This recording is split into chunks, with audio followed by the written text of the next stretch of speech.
ஏற்றுமதி செய்யப்பட்டு கொண்டிருக்கிறது தேங்காய் எண்ணெயை. அதை கொடுத்தால் விவசாயிகளுடைய தென்னை விவசாயிகளுடைய வாழ்வும் வளம் பெறும், பொதுமக்களின் உடல் நலமும் காக்கப்படும் என நாங்கள் நம்பப்படுகிறோம். இதற்காக நாங்கள் 2 வருடங்களாக 30 நாள் சிதறு தேங்காய் போராட்டம் நடத்தினோம். ஒவ்வொரு கூட்டுறவு ரேஷன் கடை முன்பும் சிதறு தேங்காய் போராட்டம் நடத்தினோம். அதற்கும் நமது அரசு செவிசாய்க்கவில்லை.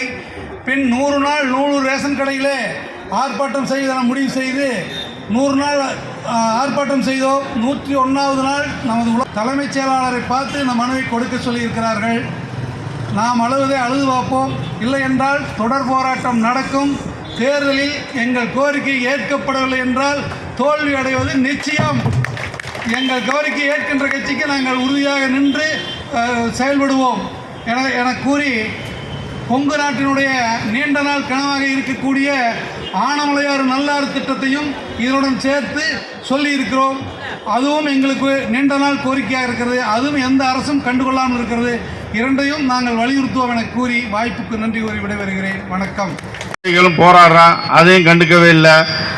2003 2003 இதே ஸ்டேடியத்தில் நாங்கள் இந்த ஒரு ஆர்ப்பாட்டம் ஒன்று வைத்தோம். அண்ணன் அர்ஜுனன் தலைமையிலையும் தென் மாவட்டம் தேய்கிறது, காவேரி வைகை குண்டாறு இணைப்பில் கிடக்கிறத செய்த, அதாவது ஆரம்பித்த திட்டத்தை இன்று அரசு வந்தவுடனே அதை கண்டுக்கவே இல்லை. அதற்காக வேண்டி இந்த ஸ்டேடியத்தில் நாங்கள் ஆர்ப்பாட்டம் செய்தோம். இன்னமும் இந்த அரசு 5 ஆண்டு காலமாக ஒவ்வொரு பட்ஜெட் நடக்கிற பொழுதும் இங்கே மீட்டர் போட்டு கவன ஈர்ப்பு கொண்டாடுறாங்க. ஆனால் இந்த அரசு இன்ன வரையும் இந்த விவசாயிகளுக்கு எந்த விதமான நன்மைகளும் செய்யவில்லை. ஆகவே தமிழக விவசாயிகளே, புதுக்கோட்டை உள்பட 7 மாவட்டத்துக்கு இந்த எடப்பாடி அரசால் எங்களுடைய மண்ணின் மைந்தன் விஜயபாஸ்கரால் தொடங்கி வைக்கப்பட்ட காவேரி குண்டாறு இந்த இடம் 7000 கோடிகளில் இடம் கையகப்படுத்தப்பட்டு தொடங்கப்பட்ட காவேரி குண்டாறு இன்று கிடப்பில் கிடக்கப்படுகிறது. இதையும் கண்மையாக நாங்கள் இந்த 7 மாவட்ட சார்பிலே கண்டித்து, அதையும் இந்த இடைக்கால பட்ஜெட்டில் ஏதாவது இப்போனாலும் நீங்கள் 5 வருஷம்தான் ஒன்றும் கண்டுக்கலை, கடைசியிலனாலும் ஏதோ ஒரு இந்த இடைக்கால பட்ஜெட்டில் ஒரு நிதி ஒதுக்குவீங்கன்னு இந்த கூட்டத்தின் வாயிலாக கேட்டு எங்களுக்கு மென்மேலும் இந்த காவேரி குண்டாரை வெற்றி தரும்படியும் விவசாயிகளாக எங்களுக்கு இந்த கல் நீராபானம் இறக்க அனுமதி வழங்குவோம். பாமாயிலை முற்றிலும் தடை செய்து தேங்காய் எண்ணெய் எங்களுக்கு சத்துணவு மையங்களிலும் கூட்டுறவு அங்காடிகளிலும் விவசாயிகளுக்கு தேங்காய் எண்ணெய் வழங்கும்படி மீண்டும் புதுக்கோட்டை மாவட்டத்தின் சார்பாக அனைத்து விவசாய சார்பிலும் கேட்டு விடைபெறுகிறேன். நன்றி, வணக்கம். ஆனால் விவசாயிகளை மனுவும் கொடுத்துள்ளோம்.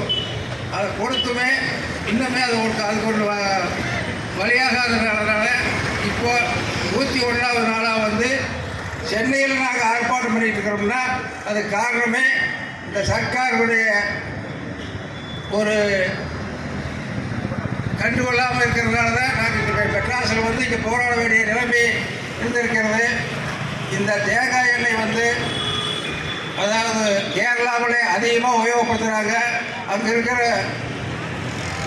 எல்லாத்தையும் பார்த்தீங்கன்னா செக்கசவையாக இருப்பாங்க, முடியெல்லாம் கருகருன்னு இருக்குது, அது மேலுக்கு பூசிக்கிறாங்க. அவங்க எல்லாம் உணவுக்கு புரோட்டாவாக இருந்தாலும் புட்டுமாவாக இருந்தாலும் எதாக இருந்தாலும் அங்கே தேங்காய் எண்ணெய் உணவுக்கு பயன்படுத்துகிறாங்க. அதனால தான் நாங்கள் இங்கே பாமாயில் தடை செஞ்சுட்டு கேரளாவில் இப்போ மாதம் 2 லிட்டர் தேங்காய் எண்ணெய் ரேஷன் கடையில் கொடுக்குறாங்க. இந்த கவர்மெண்ட்டும் அதே மாதிரி இங்கே இந்த பாமாயில் தடை செஞ்சுட்டு இங்கே கொடுக்க வேணும் மாதிரி கேட்டும் கல்லுக்கு தடையை நீக்க வேண்டும். ஏன்னா இந்தியாவில் இருக்கிற அத்தனை மாநிலத்திலையும் கல் இருக்குது, தமிழ்நாட்டிலையும் மட்டும் என்ன விசக்கல் கூட விட்டுறேன். அப்போ எதுக்கு கவர்மெண்ட்டே இருக்குதுன்னு தெரியல. விசக்கல் உற்பத்தி பண்ணுறோம்னு சொன்னால் அது ஏற்றுக்கூடிய காரணமே இல்லை.